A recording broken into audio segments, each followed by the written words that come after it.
Assalamualaikum. Waalaikumsalam warahmatullahi wabarakatuh. Dan apa? Iya. Apa kabar? Ini Pak Kiai. Alhamdulillah baik-baik Pak Kiai. Ya. Apa kabarnya ini? Cobalah. Ini Pak Kiai. Ya. Ada Muhammad Sarif Dengkila. Ya. Pertanyaannya melalui dialog sebagai berikut. 1.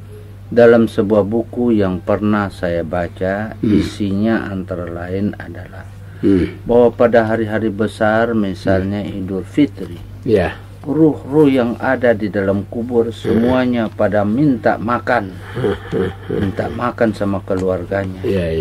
Pertanyaan, apakah hal ini benar? B. Makanan apa yang dimaksud? Tolong jelaskan. Sebenarnya saya mau tanya sama dia. Apa makanannya? Tapi saya tanya lagi ya. Yang kedua, apakah seseorang sudah berwudu, sah wudunya apabila menginjakkan kain atau lap yang sudah ditiduri anjing? Nah, itu Pak. Jadi pertanyaan pertama dan naba. Roh-roh. Masalah roh orang di dalam kubur, kalau pada hari raya, hari besar atau hari raya? Hari raya termasuk meminta, meminta makanan. Ini dan naba dalam yang menyangkut masalah hari besar, bukan masalah al-janais atau masalah roh-roh orang mati. Tidak ada suatu keterangan yang kita dapat bahwa mereka minta makanan. Sebab manusia mati tidak makan lagi. Sudah putus itu soal kehidupan dunia. Makan, minum, makan nasi, makan ayam, makan ikan, itu sudah tidak ada lagi pada manusia yang sudah mati.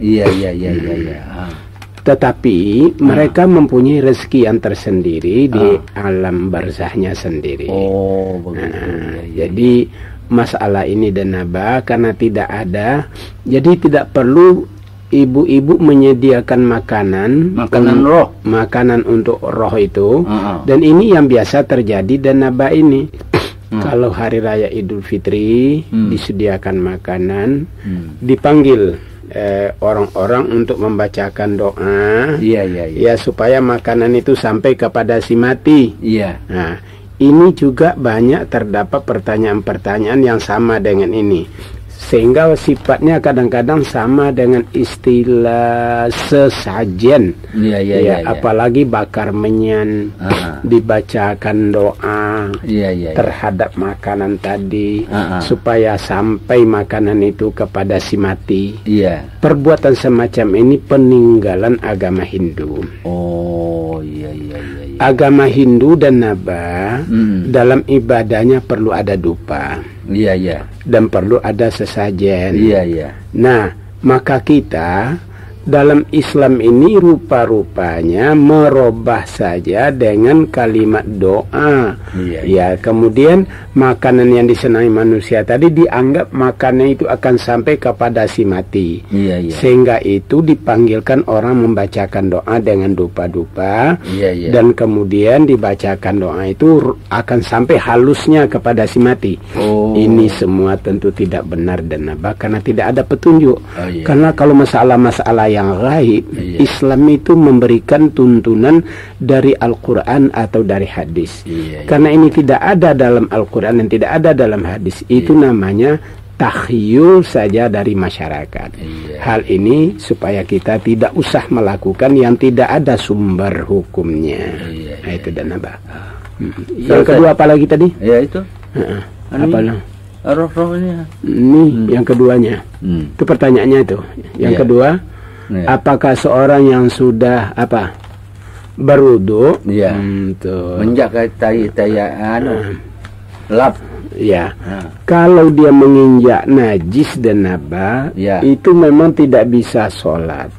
Dia harus cuci dulu najis itu, kemudian dia boleh sholat, karena wudhu tidak batal karena injak najis. Tapi orang sholat syaratnya harus bersih dari najis.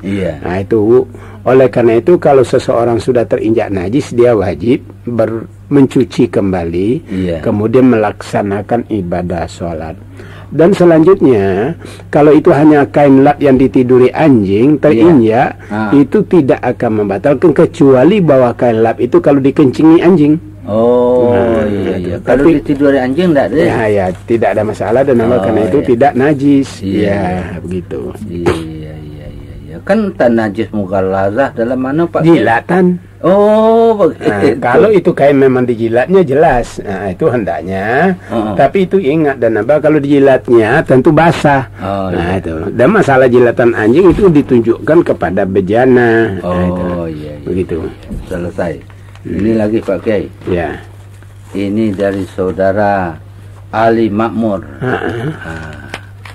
Apa dibilang? Selamat menunaikan ibadah puasa. Pak Kiai dan Naba, yang saya muliakan, izinkanlah saya mengajukan pertanyaan kepada Pak Kiai dan Naba. 1. Saya membaca dalam kitab Sunan Abu Dawud. Saya dapati hadis yang insya Allah maksudnya menerangkan bahwa memendekkan ucapan salam dalam salat adalah sunnah. Contohnya pakai Assalamualaikum warahmatullah. Anda disampaikan. Bagaimana kedudukan hadis tersebut? Apakah hadis tersebut dhaif atau hadis mutawatir? Itu pakai. Begini dan apa? Kalau kita membaca as-salatu sifatun Nabi sallallahu alaihi wasallam, oleh Naziruddin Rabbani, itu salamnya, sholatnya Rasul ada 3 dan Naba. Ada 3. Yang pertama, Assalamualaikum warahmatullahi wabarakatuh. Yang kedua? Yang kedua, Nabi membaca Assalamualaikum warahmatullah. Assalamualaikum warahmatullah. Dan yang ketiga, Nabi mengucapkan Assalamualaikum. Nah, itulah kalau kita baca tulisan Naziruddin Rabbani tentang sifatus salatun Nabi sallallahu alaihi wasallam. Artinya sifat-sifat salatnya Nabi. Nah, itu. Jadi hadis itu bukan hadis lemah, tetapi hadis yang sahih. Nah, gitu dan Nabah. Jadi boleh diperpegang nih Pak? Boleh. Karena itu sudah sifat salat Nabi. Jadi Assalamualaikum warahmatullah. Boleh itu? Betul. Atau Assalamualaikum. Iya. Jadi itu dan Nabah. Yang kedua Pak. Nabah.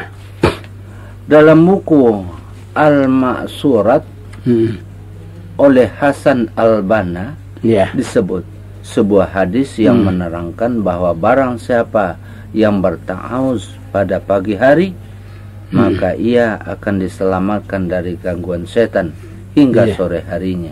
Bagaimana hadis tersebut? Sahih atau dhaif? Ini. Itu ada hadis lain yang pendukung dan Nabah. Masalah ta'awuz itu. Ta'awuz. Artinya membaca qul a'udzu birabbil falaq, membaca qul a'udzu birabbin nas, dan ada lagi hadis lain membaca ayatul kursi. Bila dibaca di saat matahari tenggelam, kamu akan selamat sampai pagi. Bila dibaca di waktu pagi, kamu akan selamat sampai sore. Artinya kamu tidak diganggu setan. Sihir-sihir tidak akan mengena orang-orang yang membaca ayatul kursi dan qul a'udzu birabbil falaq dan qul a'udzu birabbin nas. Jadi memang hadis itu sahih dan Nabah. Boleh dipegang. Itu dan Nabah. Tidak berbahaya itu. Malah menguntungkan kalau dipegang, kalau diamalkan. Selesai Pak. Silakan dan Nabah. Apa lagi? Ini dan Nabah. Mana?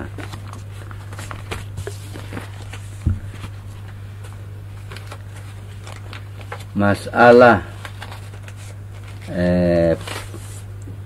siapa ini? Pandir. Si Pandir dan apa ini? Pandir. Kok namanya Pandir pula? Itulah. Nah, ini Pak Kiai. Iya. Nah, pertanyaan. Saya pernah membaca sebuah hadis, yakni hadis dari Abdullah bin Mas'ud, yang maknanya demikian. Siapa melakukan salat di malam nisfu Sa'ban sebanyak 100 rakaat, setiap rakaat membaca Fatihah dan surah Al-Ikhlas 5 kali. Jadi baca Fatihah itu kemudian surah Al-Ikhlas 5 kali. Maka Allah Subhanahu wa taala menurunkan sejumlah 500.000 orang malaikat. Oh, malaikat diturunkan. Dan setiap malaikat memegang buku dari cahaya. Semuanya mencatat pahala orang itu sampai kiamat. Nah, pertanyaan, bagaimanakah status hukum hadis tersebut? Apakah sahih atau hasan atau dhaif atau maudhu'? Nah, yang kedua, apakah salat seperti ini yang dinamakan dengan salat bara'ah? Dan bagaimana pula hukumnya melakukan salat bara'ah dan salat ragaib? Itu yang kedua. Nah, B, kalau tidak salah pada Ramadan tahun lalu Pak Kiai pernah menjawab pertanyaan tentang hukumnya mempelajari tenaga dalam. Namun Pak Kiai belum menjelaskan secara rinci tentang jenis mana yang diperbolehkan dan jenis mana yang dilarang oleh agama. Atas jawaban Pak Kiai dan Denaba, saya ucapkan banyak terima kasih. Pandir. Ya, si Pandir. Kalau si Pandir dengan si Dongok paling cocok ini, Pak. Begini Denaba.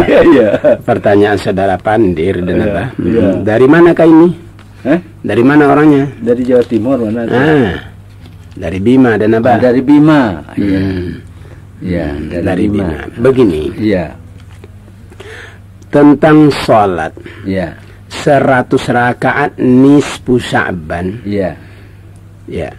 Ini bisa dibaca dalam kitab As-Sunan wal Mubtada'at dan bisa juga dibaca dalam kitab Durratun Nasihin dan Nabah.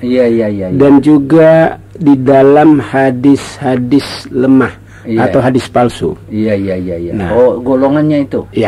Bahwa hadis yang mencantumkan salat nisfu Sya'ban 100 rakaat, Allah akan menurunkan 500.000 orang malaikat. 500.000. Hadis ini dan Naba adalah maudhu'.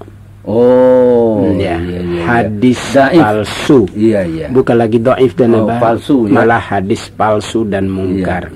Nah, untuk itu saya persilakan dia membaca salah satu di antara kitab-kitab yang saya sebut tadi. Karena itu didapat kitab As-Sunan wal Mubtada'at. Dan yang kedua dalam kitab Durratun Nasihin juga ada. Dan di dalam kitab kumpulan hadis-hadis palsu. Nah, itu dia bisa dapat hal itu di dalamnya. Nah, itu dan Nabah. Jadi bukan hadis sahih. Tidak boleh diamalkan. Tidak boleh diamalkan karena hadis palsu dan Nabah.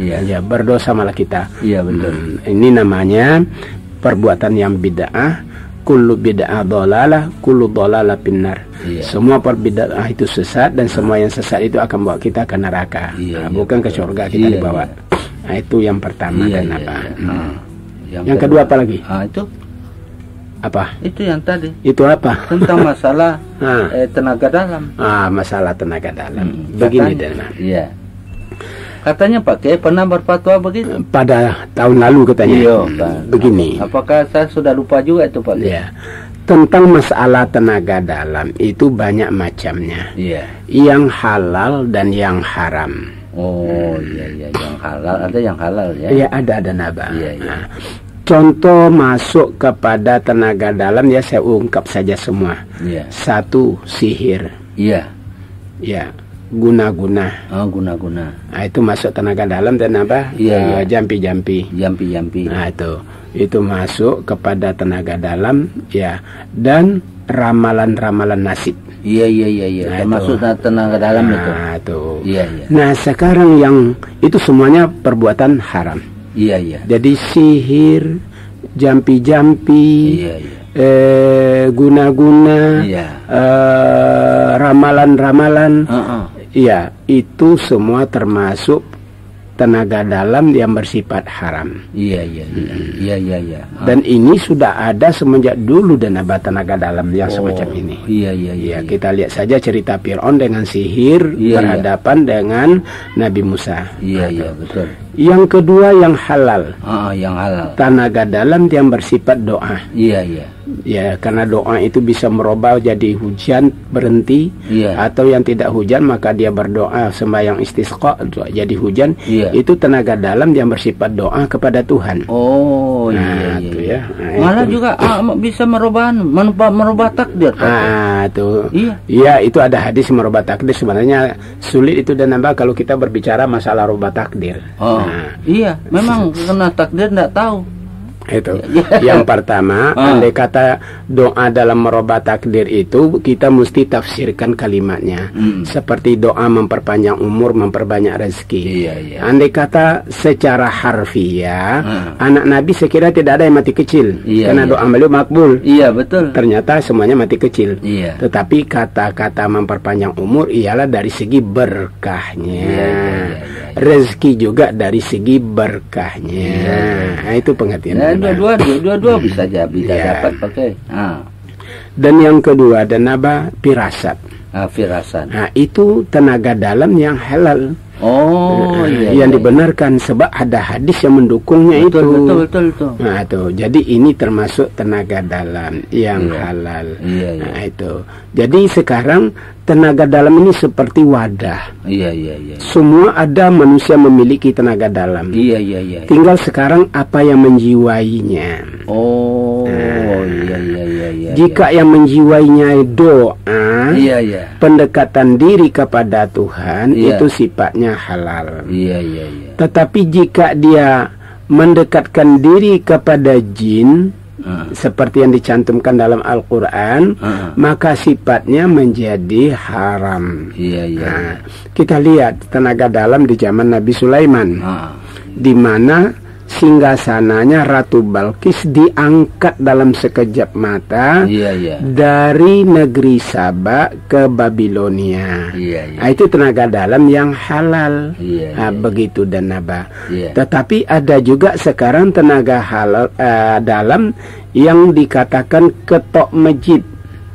Ketok majlis. Ketok masjid. Artinya mobil yang rusak masuk ke dalam waktu yang singkat bisa keluar dalam keadaan mulus. Nah, ini termasuk tenaga dalam yang dikerjakan oleh jin-jin.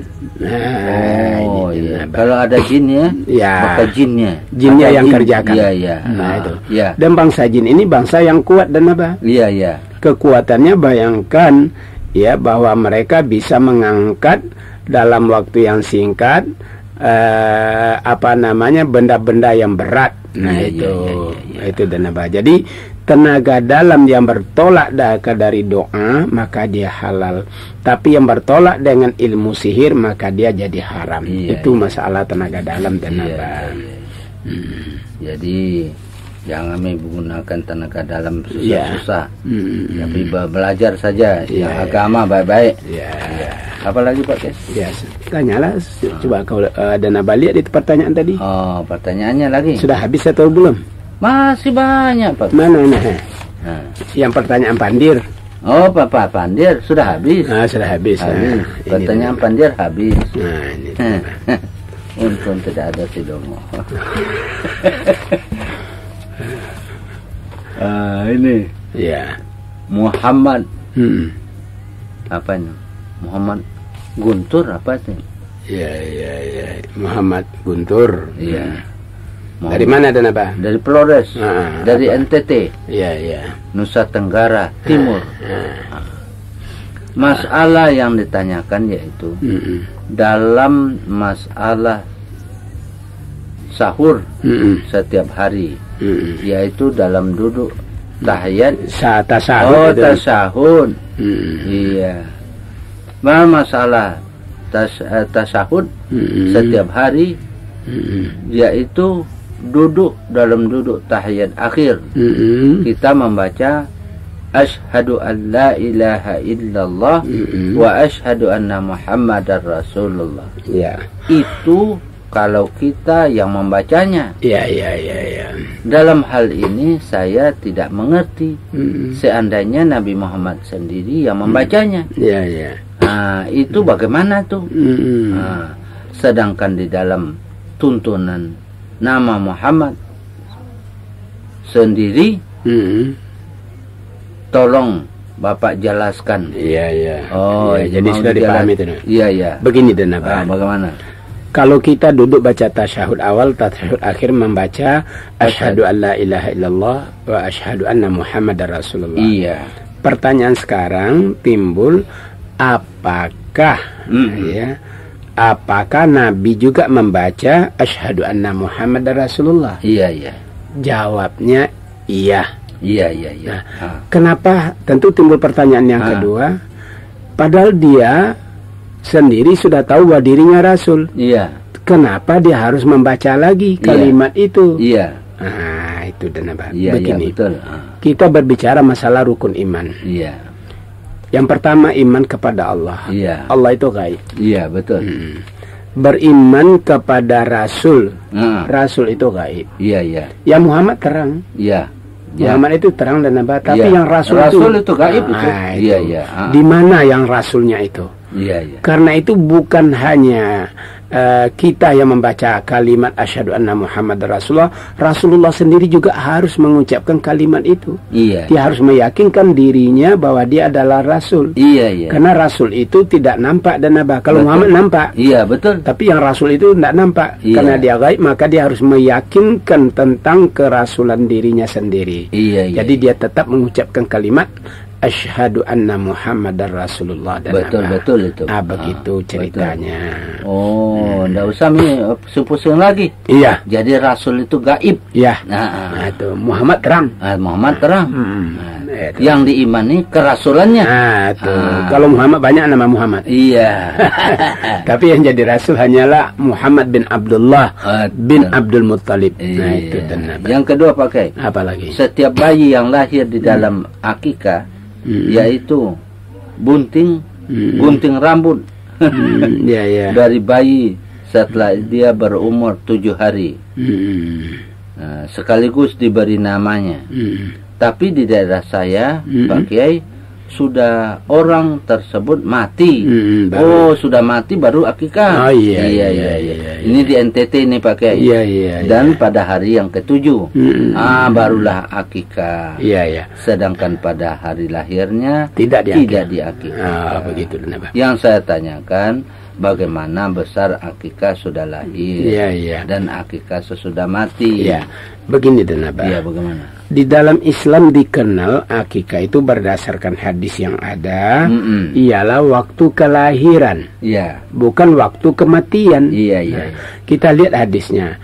Al-ghulamu murtahanum bi'aqiqati tuzbahu anhu piyumis sabi' wa yuhlaqu ra'sahu wa yusamma. Iya. Anak yang baru lahir itu tergadai ditebus melalui akikah dengan menyembelih kambing dari hari ke-7 dari hari kelahiran. Bukan hari ke-7 dari hari kematian. Tapi hari ke-7 dari hari kelahiran. Hari itu dicukur rambutnya, hari itu diresmikan namanya, dan hari itu disembelih kambingnya. Jadi kalau orang mati dan nambah hari ke-7-nya pergi cukur rambut ke dalam kubur. Diresmikan namanya. Nah, itu kan tidak benar, tidak sesuai dengan fakta-fakta yang ada, bertolak dari hadis. Tapi dulu mungkin terjadi begini dan apa? Bagaimana? Mula-mula penyebaran Islam. Iya. Nah, jadi caranya Mubali itu memperkenalkan masalah hukum-hukum Islam kepada masyarakat. Jadi ada disebut akikah, terus orang jawab, bagaimana Pak? Bapak saya sudah meninggal. Dan dia belum diakikah karena kita tidak tahu. Sekarang baru kita tahu. Apakah boleh itu diakikahkan saja sesudah mati ini? Oh, boleh aja. Kira-kira begitulah caranya mubalik itu memperkenalkan hukum, bukan sistematis hukum, tetapi memperkenalkan hukum dan naba. Kira-kira supaya begitu. Orang mengakikahkan. Mengenal akikah, melaksanakannya. Jadi semarak Islam itu aja yang dicari dulu, mengenalkan Islam. Bahwa ada akikah, tapi sistematis hukum mereka menganggapkan nanti mubalik di belakang menjelaskan. Apalagi pakai pada masa-masa itu kan orang senang berdoa, senang baca-baca, senang makan-makan. Sampai hari ini orang senang makan-makan. Nah, sampai orang-orang mati juga senang makan-makan. Jadi sampai sekarang terkenal terus. Apalagi dan apa pertanyaannya? Itu. Yang menurut sejarah manusia diciptakan dari tanah. Betul. Dan memang hal yang demikian betul terjadi. Tapi dalam surat Al-Alaq mengatakan khalaqal insana min alaq. Salah tulis ini Pak. Banyak tulisannya. Dia telah menciptakan manusia dari segumpal darah. Nah, sekarang kalau kita telaah dari segi sejarah terjadinya manusia dan surat tersebut di atas menyampingkan sekali dengan keadaan yang kita alami sekarang. Namun yang kita lihat terjadinya manusia itu adalah antara hubungan suami istri. Nah, sehingga surat tersebut mendukung apa dan apa? Apa itu? Fakta, kenyataan. Apa itu Pak W? Tersebut mendukung hal tersebut. Begini dan apa? Bagaimana? Dari segi sejarah Nabi Adam diciptakan dari tanah. Sedangkan dalam ayat ini laqad khalaqnal insana min alaq. Manusia sekarang diciptakan dari alaq.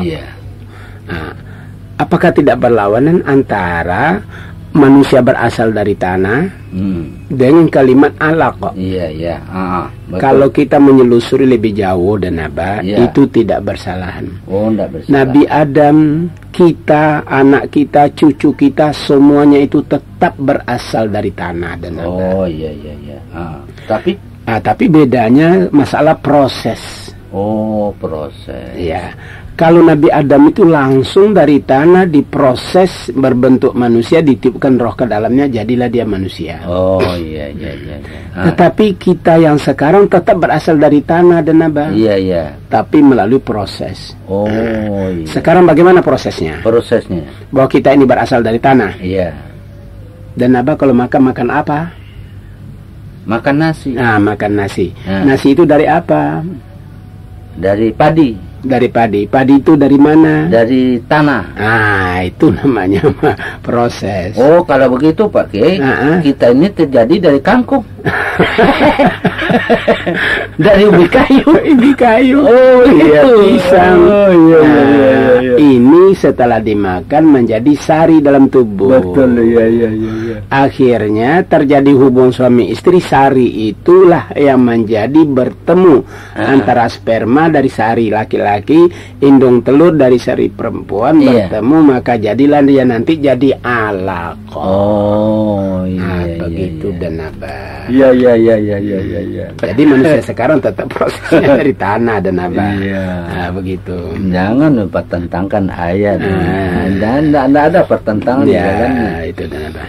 Jadi saya permisi dulu Pak. Sama-sama dan abah. Assalamualaikum. Waalaikumsalam warahmatullahi wabarakatuh.